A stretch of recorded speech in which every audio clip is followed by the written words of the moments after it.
కూడా తొలగిపోయాయి. సో గతంలో సార్ దగ్గరికి వెళ్ళాం మేము, సార్ మా పాఠశాల కూలగొట్టడం జరిగింది, దాన్ని తీసి మళ్ళీ కట్టించాలని మేము రిప్రజెంటేషన్ ఇవ్వడం జరిగింది. సార్ ఇమీడియట్ గా జోనల్ కమిషనర్ గారికి ఫోన్ చేసి ఈ పాఠశాలలో ఉన్నటువంటి డెప్యూటీ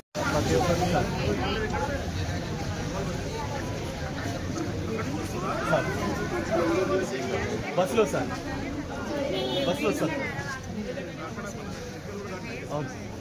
కొంచెం పక్క జరగడం సార్ బై సార్ కొంచెం ప్లేస్ ఇవ్వండి సార్ ఫోన్ రాకుండా కొంచెం పక్క జరగడం అడ్డం జరగరా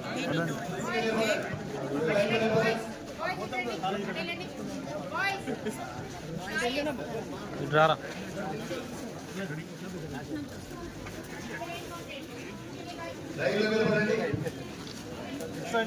అందరూ